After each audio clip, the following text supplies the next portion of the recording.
So this is Religion 3, and I'll try to stay more correctly on topic.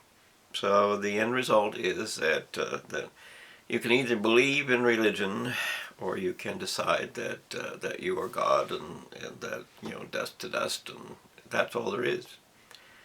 And the difference between them is in what is true.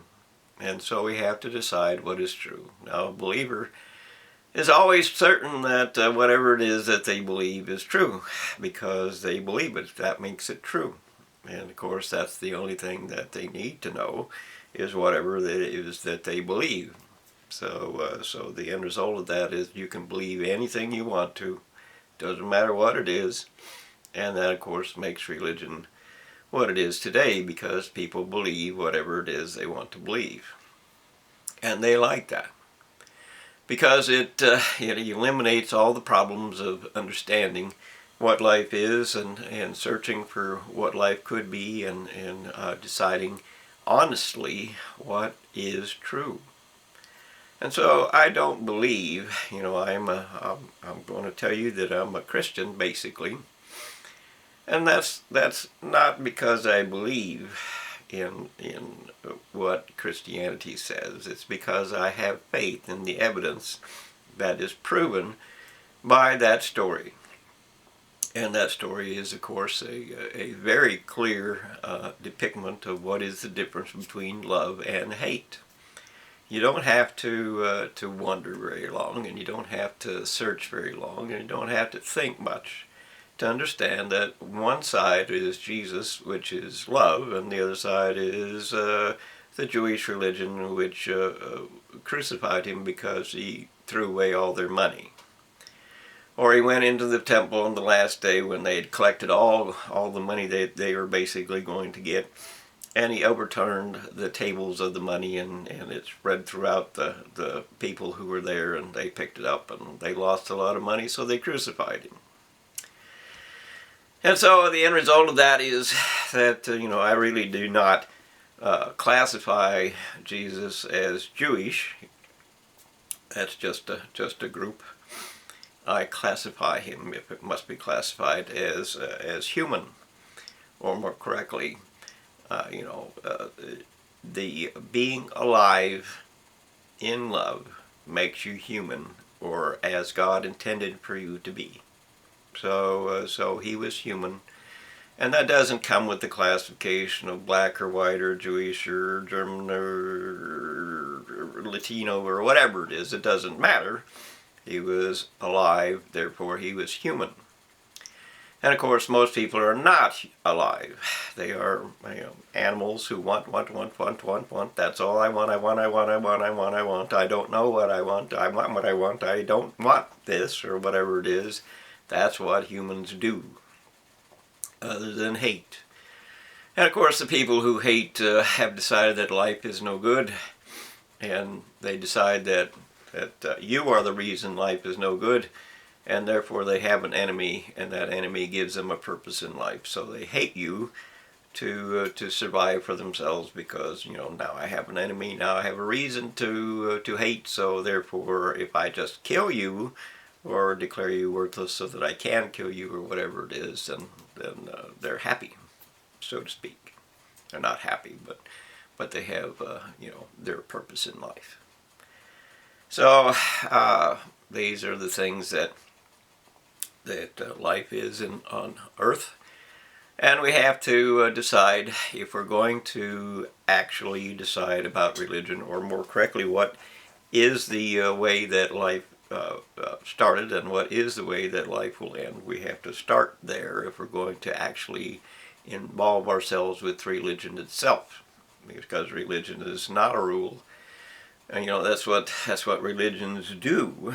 But religion itself is just a word that decides how did life begin.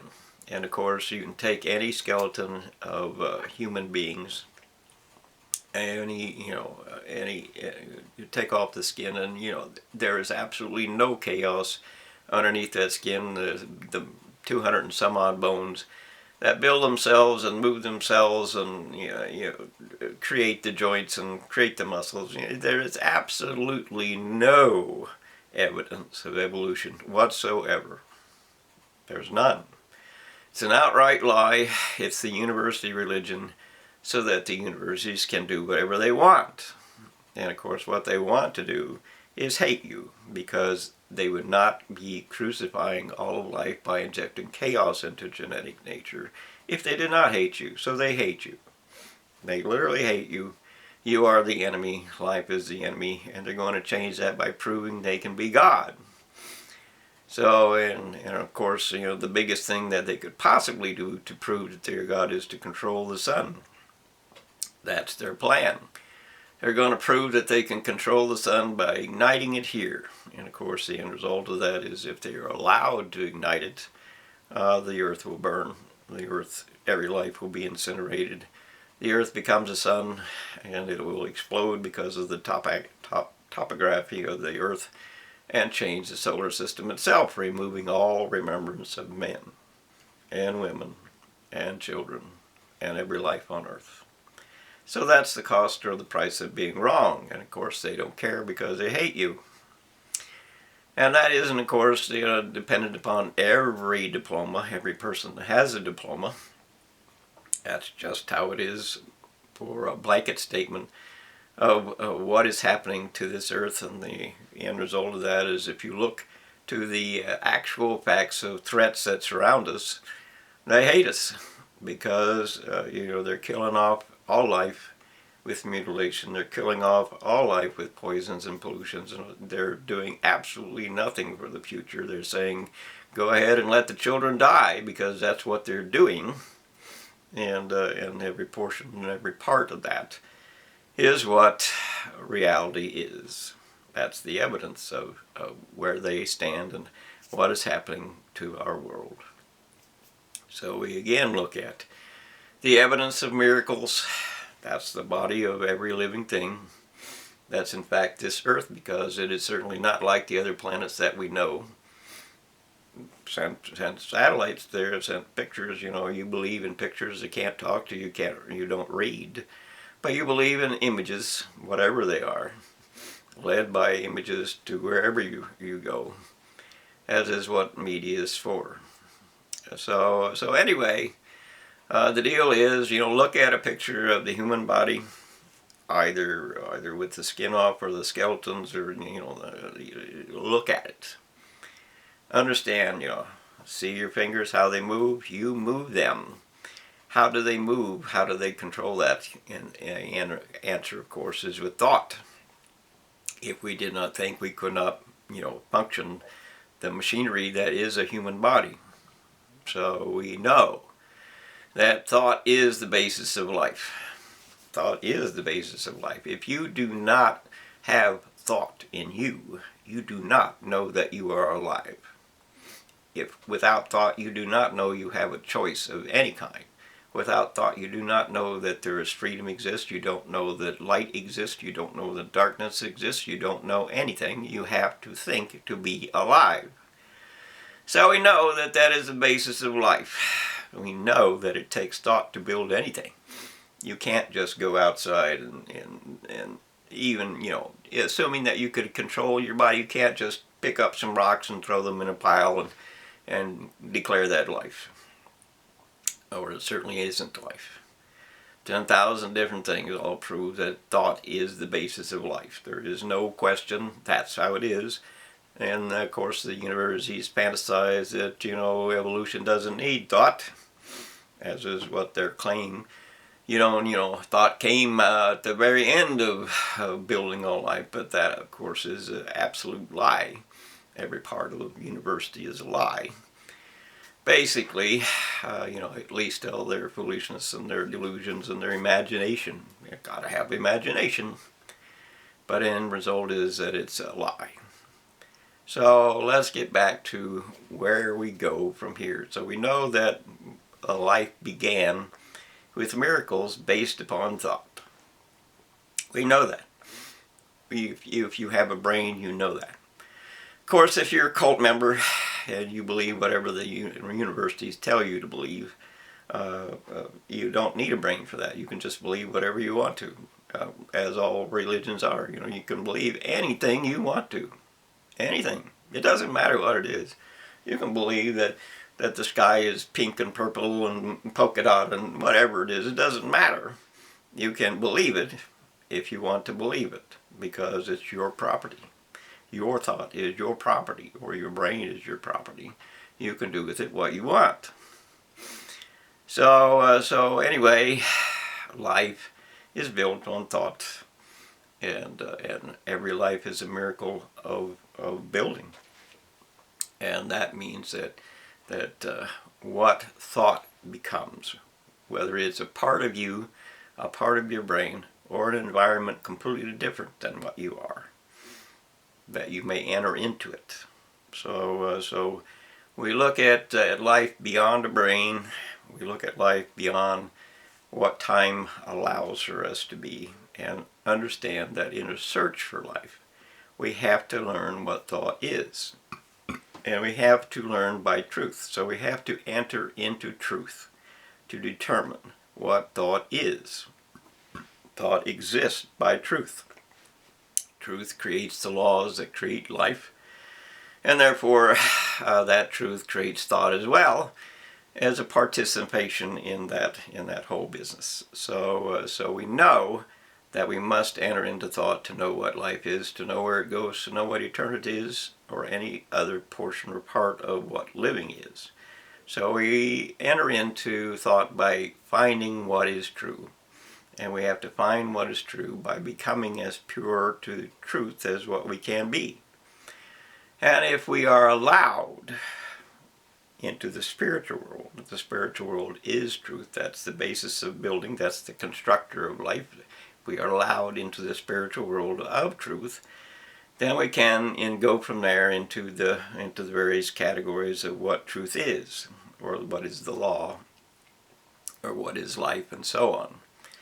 And we find in that there is a basis without some form of force, without some form of movement, without some form of energy. We do not have an existence, because if we are absolutely stable, absolutely settled as a rock sitting somewhere, that's not life. So we have to be able to move. And it is not, as Einstein predicted, that energy is equal to mass times speed, or the speed of light squared. That's just the formula for kinetic energy times speed as a constant. It is not that. That's just the formula for making an atomic bomb. And of course, they did make an atomic bomb, but that doesn't mean it's life, that doesn't mean it's energy, that's just the result of energy. And we know that atoms have a tremendous amount of energy within them. And we know that reality says, truth says, that the only method, or the only part of an atom that can contain that kind of energy makes it kinetic. And kinetic energy means that the mass, or the proton, no matter how small it is, the mass inside the atom, which is governed by a neutron on the outside, the mass has to be spinning at enormous speeds. Because if we stop that motion, that energy, we release all the energy that's in there, and as an atomic bomb does, and we see 4 million times more than the energy of what we generally have is time. But you can't have a spinning object in open space without containing it with an opposite energy. We know that. So we have an opposite energy that's called a neutron, and the neutron is the opposite of that, because when they balance, it becomes time. When they balance, then we can bleed off a little bit of that energy to become time by taking a little bit of energy from the mass that's inside the proton as with electrons. And so again, we're going off a little bit to the side, but it is force that creates energy, and it is force that creates life. So we have to have force to have life. and we have to have thought to create self. So we become self by identifying what is true in us, because only truth survives. Only truth survives. So if we have force, if we have truth, we have thought, because thought can enter into truth, and therefore our identity is preserved in that truth. And then now we need force, and we have to ask for force, because we can't create force of our own. We have to ask God to give us the force, or create the force that allows us to become alive beyond what is time. Instead of bleeding off a mass, the energy of motion or the energy of movement in an atom, we have to have force